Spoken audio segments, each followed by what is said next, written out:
ഒരു കൊല്ലം കേരളത്തിലെ ഹോസ്പിറ്റൽസ് വരുന്ന OP 11,80,00,000. കേരളത്തിലെ 28 ഏറ്റവും പ്രധാനപ്പെട്ട ആശുപത്രികൾ അമേരിക്കയിലുള്ള 3 റിയൽ എസ്റ്റേറ്റ് കമ്പനി വന്നിട്ട് 21,000 കോടി വാങ്ങിച്ചു കൂട്ടി. അവര് ആശുപത്രി നടത്തിപ്പേരെ അല്ല, റിയൽ എസ്റ്റേറ്റ് ബിസിനസ്സുകാരാ. ബ്ലാക്ക് ഉൾപ്പെടെ KLM ഉൾപ്പെടെ. അതായത് 100 മെഡിക്കൽ നെഗ്ലിജൻസ് കേസ് വരുമ്പോൾ 7% മാത്രമേ ഗവൺമെന്റ് ഹോസ്പിറ്റലുള്ളൂ. 93% മെഡിക്കൽ നെഗ്ലിജൻസ് പ്രൈവറ്റ് ഹോസ്പിറ്റലാണ്. സർക്കാർ ഹോസ്പിറ്റൽ സർവീസ് ഇല്ല എന്ന് ജനത്തിനെ തെറ്റിദ്ധരിപ്പിച്ചെങ്കിലേ പ്രൈവറ്റ് ഹോസ്പിറ്റലാണേ പോകുള്ളൂ. അപ്പൊ കേരളത്തിലെ ജനങ്ങൾ 3.5 കോടി ജനങ്ങളുണ്ട്. ഒരു കൊല്ലം കേരളത്തിലെ ഹോസ്പിറ്റൽസ് വരുന്ന OP 11,80,00,000 ഒരു വർഷം. അതായത് ഒരു മനുഷ്യൻ തന്നെ OPയിൽ 4 തവണ പോകുന്നുണ്ട്. 3.5 കോടി ജനങ്ങൾ 11.8 കോടി OP വരണമെങ്കിൽ ഒരേ ആള് ആവറേജിൽ 4 തവണ ഹോസ്പിറ്റലിൽ പോകുന്നുണ്ട്. അവൻ ആ ഹോസ്പിറ്റലിൽ പോയിട്ട് അവനോടൊന്ന് സർവീസ് കിട്ടുകയാണ്. പക്ഷെ ഒരു ഹോസ്പിറ്റലിൽ 250 പേർ നോക്കാനേ സൗകര്യമുള്ളൂ. അവിടെ വരുന്നത് 1000 പേരാണ്. അപ്പൊ എന്ത് പറ്റും? അവന് കിടക്കാൻ സ്ഥലമില്ല, ചിലപ്പോൾ തറ കിടക്കേണ്ടി വരും.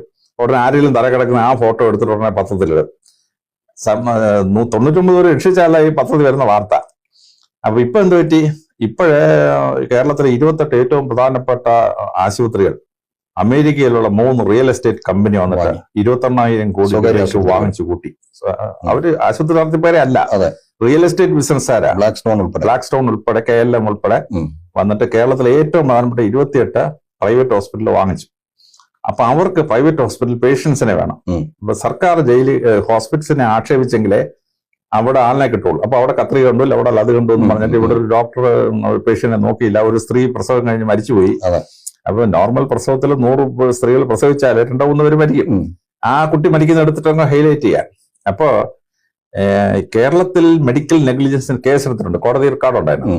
അതായത് 100 മെഡിക്കൽ നെഗ്ലിജൻസ് കേസ് വരുമ്പോൾ 7% മാത്രമേ ഗവൺമെന്റ് ഹോസ്പിറ്റലുള്ളൂ. 93% മെഡിക്കൽ നെഗ്ലിജൻസ് പ്രൈവറ്റ് ഹോസ്പിറ്റലാണ്. പ്രൈവറ്റ് ഹോസ്പിറ്റലിൽ സ്ത്രീകൾ മരിക്കുന്നതും പ്രൈവറ്റ് ഹോസ്പിറ്റലിൽ കത്രിക വയറ്റിലിരിക്കുന്നതിനും പബ്ലിസിറ്റി ഇല്ല. ഈ 7% വരുന്ന സർക്കാർ ഹോസ്പിറ്റലിലുണ്ടായ നെഗ്ലിജൻസ് ആണ് ഈ പത്രത്തിൽ വരുന്നത് മുഴുവൻ. കാരണം എന്താണെന്നറിയാമോ? സർക്കാർ ഹോസ്പിറ്റൽ സർവീസ് ഇല്ല എന്ന് ജനത്തിനെ തെറ്റിദ്ധരിപ്പിച്ചെങ്കിലേ പ്രൈവറ്റ് ഹോസ്പിറ്റലാണേ പോകുള്ളൂ. ഇവിടെ ഫ്രീ ആയിട്ട് കിട്ടുന്ന ട്രീറ്റ്മെന്റ് അവിടെ ചെന്ന് അഡ്മിഷൻ കിട്ടുമ്പോൾ 2,500 രൂപ. അവിടെ ചെല്ലുന്ന OP വരുന്ന 10 എണ്ണത്തിൽ 5 എണ്ണത്തിൽ അങ്ങ് അഡ്മിറ്റ് ചെയ്യും. എന്നിട്ട് വേണ്ടാത്ത സർജറി എല്ലാം നടത്തും. കുറെ എണ്ണം ചത്തുപോകും. അവസാനം 2 ലക്ഷം രൂപ 4 ലക്ഷം രൂപ ബില്ലാവും. ഇപ്പം ഈ കേരളത്തിലെ ജില്ലാ ഹോസ്പിറ്റലുകളിലെ അവയവ മാറ്റം നടത്തുകയാണ്. എറണാകുളത്തെ ജില്ലാ ഹോസ്പിറ്റലിൽ അവയവ മാറ്റം നടത്തുകയാണ്. ഈ അവയവ മാറ്റം ഒരു പ്രൈവറ്റ് ഹോസ്പിറ്റലിൽ ചെയ്യണമുണ്ടല്ലോ 10 ലക്ഷം 8 ലക്ഷമാണ്. ലിവർ മാറ്റുന്നു കോട്ടയം മെഡിക്കൽ. അപ്പൊ ഈ 8 ലക്ഷം 10 ലക്ഷത്തിലൊരു ട്രീറ്റ്മെന്റ് ഇവിടെ ഗവൺമെന്റ് ഹോസ്പിറ്റലിൽ അവന് തുച്ഛമായ തുക കിട്ടാണ്.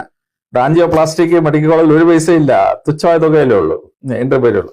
അപ്പൊ ഈ മെഡിക്കൽ നെഗ്ലിജൻസിൽ 93% പ്രൈവറ്റ് ഹോസ്പിറ്റൽ ആയിട്ട് പോലും 7% സർക്കാർ ഹോസ്പിറ്റലിൽ അത് ഗംഭീരമായിട്ട് സർവീസ് കൊടുക്കുന്നതിനകത്തുള്ള നെഗ്ലിജൻസ് എടുത്ത് പത്രങ്ങൾ അടിച്ച് പുറത്താണ്. കാരണം ഈ പബ്ലിസിറ്റി കൊടുക്കാൻ വേണ്ടി അമേരിക്കയിലെ റിയൽ എസ്റ്റേറ്റ് കമ്പനിയാണ് പൈസ മുടക്കുന്നത്. പത്രക്കാർക്ക് പൈസ കൊടുത്തിട്ടാണ് ഈ വാർത്ത ഇടുന്നത്. ശരിക്കും സാർ അതിന്റെ അകത്തൊരു ഗൂഢാലോചനയല്ലേ? ഗൂഢാലോചന, ഭയങ്കര ഗൂഢാലോചനയാണ്. ഈ പേഷ്യൻസിനെ മെഡിക്കൽ കോളേജിൽ നിന്ന് അവനെ തെറിപ്പിക്കണം. അതിനുവേണ്ടിയാണ് ഈ കള്ള പ്രചരണം.